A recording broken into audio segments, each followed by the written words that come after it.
quand j'ai fait cette chanson, j'ai automatiquement pensé à ma maman, donc inévitablement à la vôtre aussi.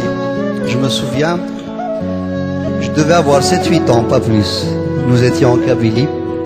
Elle était là, à côté de moi, en train de battre du lait qu'elle a mis dans une calebasse, vous savez, une espèce de baratte. Et elle le battait en faisant ce geste-là, peut-être qu'un certain nombre d'entre vous ont déjà vu faire. Et quand elle faisait son acte, son travail, elle rythmait aussi des mots, des idées, des chants, des soupirs.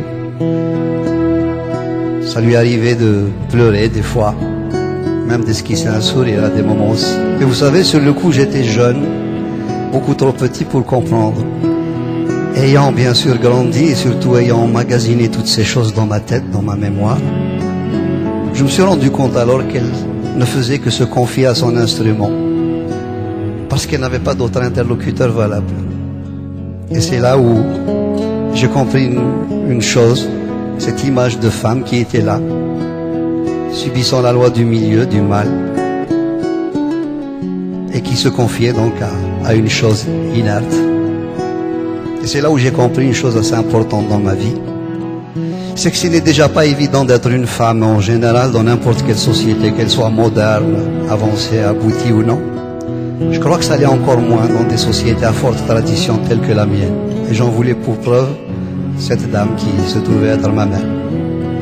J'ai compris une deuxième chose, c'est que, puisque j'ai sorti inconsciemment cette chanson du fond de mon enfance, à travers des visions que j'ai eues et que j'ai vécues, des sensations que j'ai éprouvées, j'ai tout de suite compris aussi qu'elle n'était plus à moi tout seul, mais qu'elle nous appartenait tous.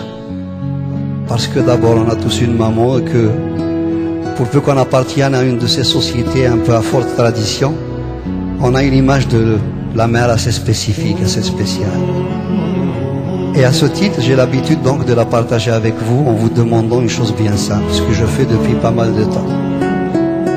Essayez ce soir, ce samedi soir à plus tôt, d'avoir dans votre tête une image claire, précise, lumineuse de celle qui vous a donné la vie, ou tout simplement de celle que vous aimez. Qu'elle soit ou non de ce monde, je pense qu'elle sera à jamais gravée dans nos cœurs. Vous pourriez me dire pourquoi, bien sûr.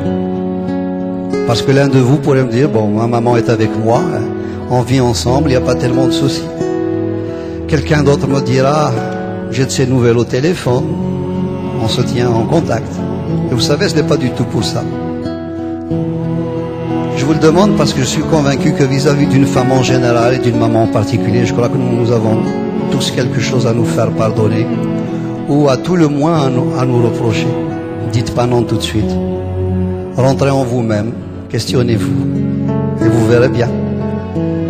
Laquelle ou lequel d'entre vous n'aura pas vu des larmes perler sur leurs joues, et surtout des larmes pour lesquelles nous avons une responsabilité plus ou moins directe, sans compter tous ces pleurs, toutes ces larmes qu'elles auront versées à notre insu, parce qu'elles n'auront pas voulu nous le montrer, soit par pudeur, soit par crainte de nous heurter, soit pour se dire, ma foi, bon, ces enfants, c'est moi qui les ai faits, si quelqu'un doit se sacrifier, autant que ce soit moi.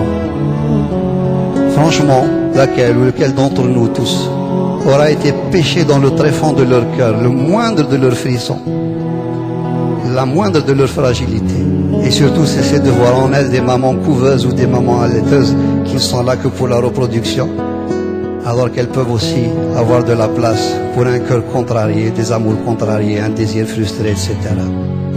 Et à côté de cette femme qui est la nôtre, j'aimerais avec votre permission que l'on y associe l'image de ces millions et de ces millions de femmes qui sont restées là-bas, de l'autre côté de la Méditerranée, et qui n'ont pas la chance de vivre des moments comme ceux de ce soir.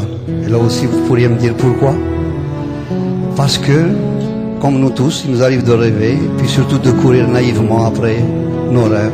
J'imagine que si ce soir on se mettait à penser à elle, il sera inscrit quelque part en haut dans le ciel de Dieu qu'un soir de novembre, somme toute banale, dans une petite ville qui s'appelle Puteaux dans la région parisienne.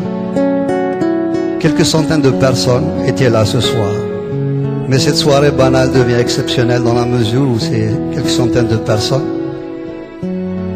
n'y avait ni Marocains, ni Algériens, ni Français, ni Tunisiens, ni autres. Il y avait simplement quelques centaines de cœurs qui étaient là, les uns à côté des autres, prêts à sortir d'eux-mêmes ce qu'ils ont de meilleur en émotion, en amour, en tendresse.